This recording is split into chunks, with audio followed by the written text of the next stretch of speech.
5등급에서 9등급인 학생들은 지금 겨울방학 때 논술을 공부 안 하면 망하게 됩니다. 무조건 5등급에서 9등급의 친구들은 논술을 공부하셔야 됩니다.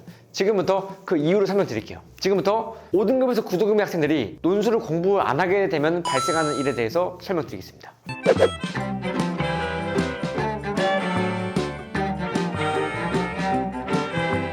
여러분 안녕하세요. 저는 연대를 3번 합격한 사람 연세합사입니다. 이제 겨울방학이 되고 우리 학생들이 논술을 할까 말까 고민이 많으신데요. 우리가 이제 2026학년도 입시를 준비해야 되죠, 그렇죠? 현재 내신이 5에서 9등급인 친구들, 이 친구들이 이제 가장 많이 고민일 겁니다. 내가 앞으로 수능을 할 것인가? 그렇다고 다시 내신을 준비하다니 이미 1, 2학년 때 내신은 다 이제 사실 돌이킬 수 없죠, 그렇죠? 어떤 전략을 취해야 될까 많이 고민이 많을 텐데요. 결론부터 말씀드리면 5에서 9등급인 친구들이 가장 전략적으로 논술을 공부해야 되는 등급대입니다. 왜 그러냐면요. 일단 5에서 9등급이면은 내신으로는 사실 갈 수 있는 학교가 많지 않죠, 그렇죠? 그러면 결국 수능인데 아예 수능을 올인하는 경우가 아니라고 하면은 유일하게 있는 수시 전형, 수시에서 논술만 어떻게 보면 사실 내신이 전혀 상관없습니다. 또 좋은 게 논술은 수능에서 최저가 있습니다. 수능 최저가 있어서 수능 최저를 맞출 수 있게 되면은 논술 합격률이 기하급수적으로 올라가게 돼요. 평균적으로 수능 최저를 못 맞춘 학생들이 전체의 70%에 달하기 때문에 여러분들이 딱 수능 최저만 맞출 수 있게 되면은 경쟁자들 중에 100명 중에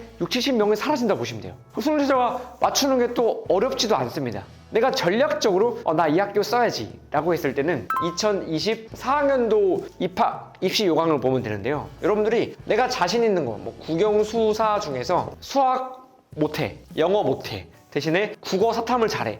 그러면 내가 잘하는 것만 공부하시면 돼요. 논술이 오히려 되게 공부하기 좋은 게 수능은 내가 잘하는 것만 공부해서 등급 맞춰주고 나머지 시간에는 논술에 몰입하는 겁니다. 그래서 이 겨울방학 때 정말 많은 시간을 논술에 투자하면 합격 가능성을 높일 수 있다는 거예요. 실제 제 학생들의 합격 사례를 보면은 겨울방학 때 논술을 공부했던 친구들은 합격률이 월등히 높았습니다. 그만큼 겨울방학 때 논술을 공부하는 것은 굉장히 중요합니다. 왜냐면 제가 말씀드리는 기본반 같은 경우에 40시간이 걸리고 심화반이 40시간이에요. 그러니까 만약에 여러분들이 부지런하게 논술을 공부한다고 하면은 최소 겨울방학 동안 기본반은 끝낼 수 있다는 거죠. 기본반만 끝내도 내가 논술 준비하는데 아무 문제가 없다는 거예요. 세팅이 된다는 거죠. 이 황금 같은 겨울방학 때 여러분들이 최소 기본반만 준비하시고 그 다음에 수능 최저를 맞추기 위해서 학생마다 이제 자신 있는 게 있잖아요. 내가 자신 있는 과목만 중점적으로 논술하는 거죠. 냉정하게 말해서 내신은 끝났습니다. 지금 현재 3학년 혹은 N수인 친구들 같은 경우에는 내신은 이제 더 이상 돌이킬 수가 없죠. 내가 바꿀 수 있는 변수는 바로 논술 실력 그리고 수능 최저입니다.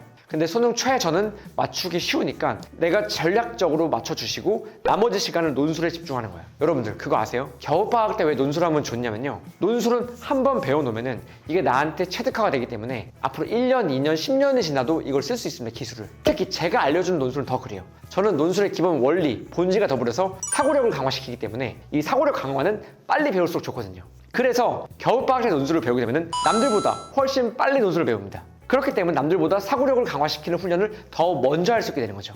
이게 바로 논술 실력을 강화시킬 수 있는 가장 큰 요인입니다. 겨울방학 때 여러분들이 준비했을 때 2026학년도 논술을 준비한 친구들한테 굉장히 좋은 기회가 되는 거예요. 왜냐? 전체 논술 준비한 친구들 중에서 대략 80% 이상의 학생들이 시험 보기 2달, 3달 전부터 논술을 준비해요. 나머지 20% 이하의 학생들만 미리미리 준비하는 거죠. 근데 논술은 미리 준비할수록 합격률을 기하급수적으로 높일 수 있기 때문에 바로 이 겨울방학이 여러분들한테는 가장 큰 기회가 된다는 겁니다. 여러분들이 겨울방학을 내 인생을 역전할 수 있는 기회로 만들 수 있는 가장 좋은 찬스라 볼 수 있습니다.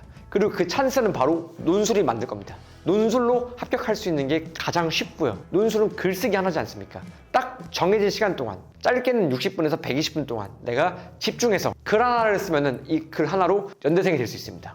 글 하나로 고대생이 될 수 있다고요. 이 매력적인 글쓰기를 반드시 공부하시고 논술은 투자할 시간이 손해보지도 않습니다. 살아가면서 평생 여러분들이 앞으로 글 쓰거나 토론하거나 논술할 때도 다 도움이 됩니다.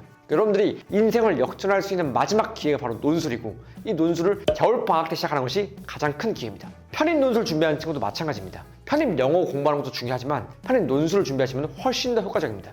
2026학년도도 연고대가 대입과 편입 둘 다 모두 논술 전형을 하고 있습니다. 스카이를 가기 위해서는 논술이 이제 필수적인 시대인 거예요. 내가 스카이를 갈 실력이 안 돼 라고 그냥 포기하지 마시고요. 누구나 가능합니다. 제 학생들 중에서도 편입 기준 했을 때는 국민대나 이제 그 이하 대학도 못 가는 친구들이 논술로 연고대를 갔단 말이에요. 진짜예요. 저 연세합사와 함께 겨울방학을 보냅시다. 이게 여러분 인생에서 가장 최고의 선택이 될 수 있도록 제가 최선을 다하겠습니다. 다들 모두 화이팅입니다.